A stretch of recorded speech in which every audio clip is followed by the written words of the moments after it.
Oh yeah, my new KTM.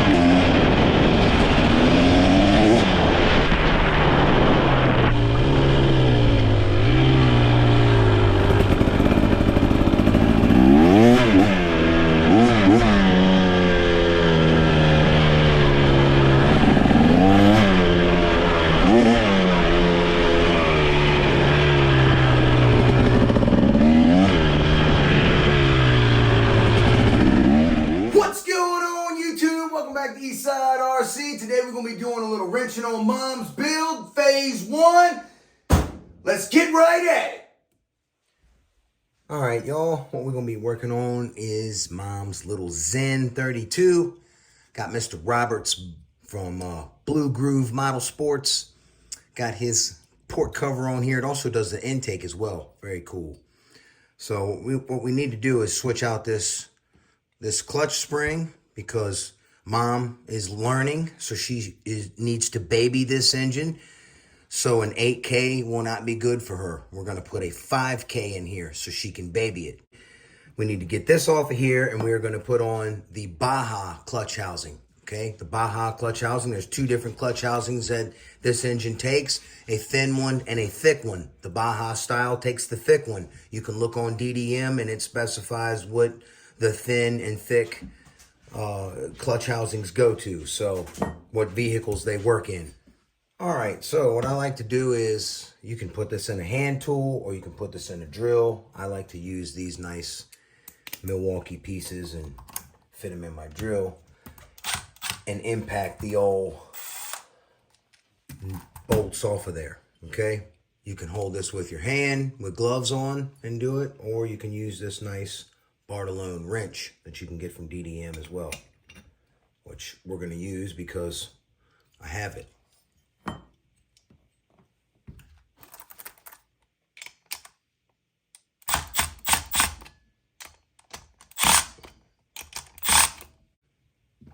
Just like that, the old clutch comes off. Don't want to lose your old washers back there.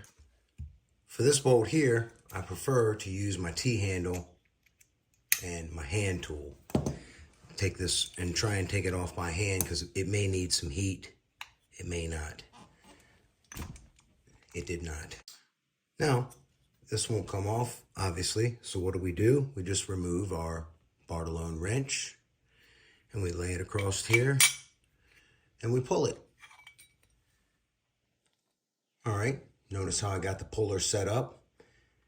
You could essentially just keep tightening these bolts until you pull that off the shaft. Or you could not use this at all and put the bolts in there and tighten them up evenly, and it will press down on the inside of the clutch housing here and push that off. But we're going to use this like you would use a traditional puller.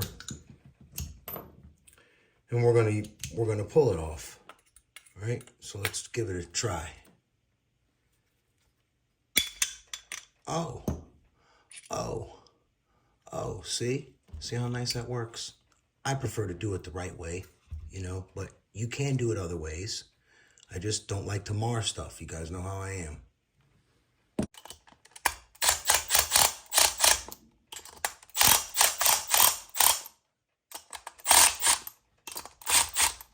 Red Loctite, son.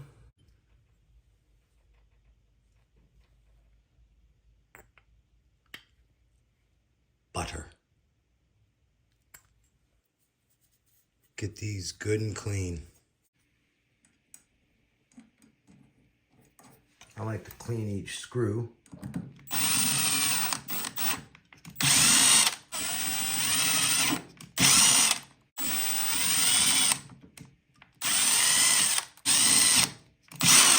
Well, I can't seem to find my tap for these, so a little wire brushing will work just fine. For my next clean step, I like to spray the screws down with card cleaner. Now everything's clean, we can go ahead and get our clutch housing set.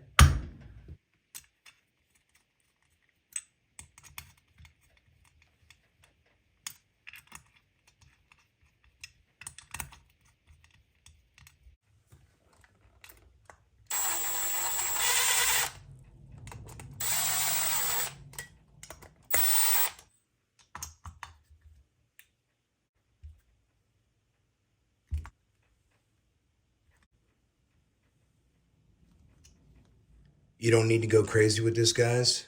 You just tighten it till it stops. Okay, it stopped. Now, you want to snug it. That's it. Snug till it stops again. That's it. You're done. It's on a tapered shaft, okay? You don't need to go crazy with it. All right. Clutch spring replacement. Very simple. Just twist it. And you're going to finagle these out. Want to note that the arrows are up, loops are down. Go ahead, pop your loop in. Pop it in over here. Get your clutch aligned up like this. And this is only a 5K, so you can just squeeze it together like this. All right. Dunsky, son. Ready for installation. All right. Something I advise doing. I showed this in a tech tip video a long time ago. I'm going to show it again in case anybody hasn't seen. Before you put your clutch on, it's a good idea to check your bolts, the clearance of these bolts, and see how well they spin inside of here. If you notice here, that's not bad, but I feel resistance. You know, it feels very draggy. Both this one especially is like, look at that. I mean, it's literally hard to turn. Okay, why is that? No, that's because these are coated and these are cast, so probably not exactly perfect, the holes, you know, who knows when they're drilled, if they're drilled and not just casted. So no big deal. I'm going to show you guys how to clearance these so that your clutch shoes swing out very nice. All right. That's what we want, because a tight screws here causes your clutch shoe to only wear on half of its face. All right. And that's no good. You want to utilize as much of the shoe as possible. So with a good clearance screw, you get a full pad swung out onto the clutch bell. Okay, so I need to have this clutch working as free as possible for Mom. So let's get it working super free, shall we? All right, you guys see here, we got the drill lathe set up. You want to start off by cutting your 4 little strips of 400 grit sandpaper, or whatever grit you like. I like to use a 400, works just fine. Then you want to get your drill going here. I zip tie the trigger.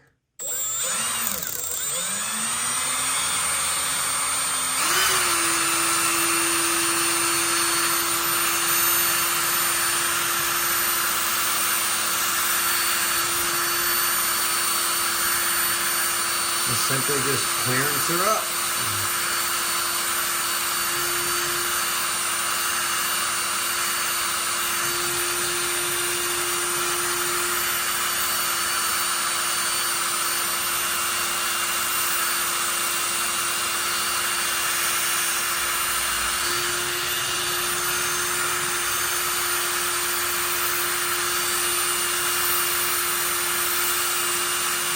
Then clean her up with a little green.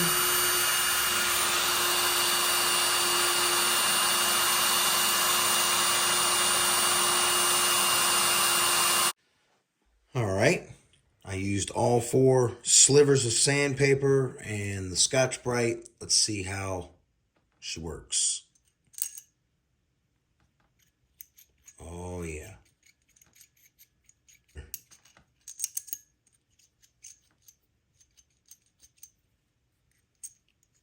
Yep.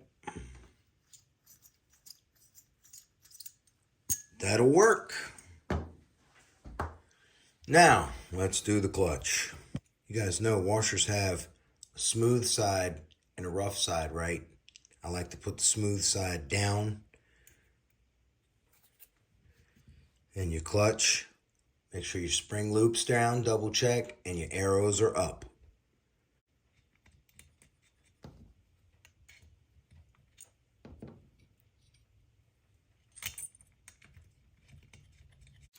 I like to first get these hand tight. Do like that. Then I take my impact gun on number 2.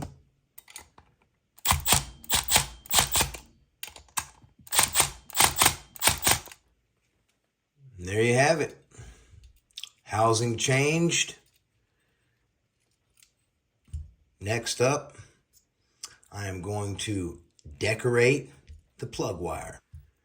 First thing before decorating this, you gotta pull this off. You just twist this.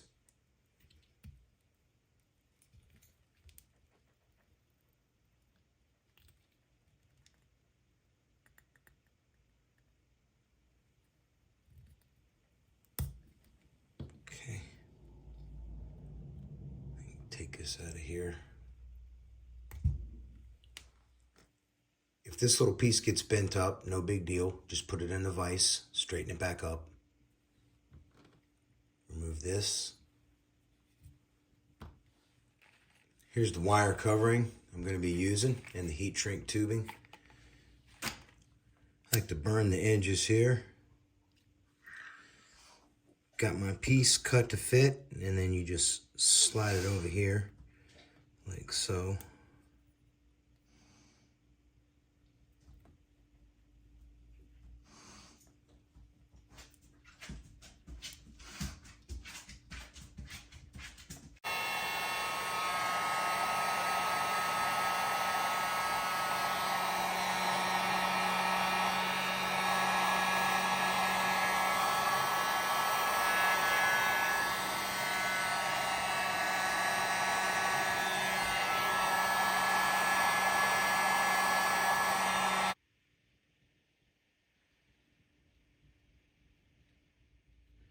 For this part, just put your little dielectric grease up on here.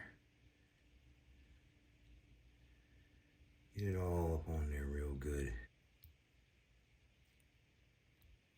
Whoops.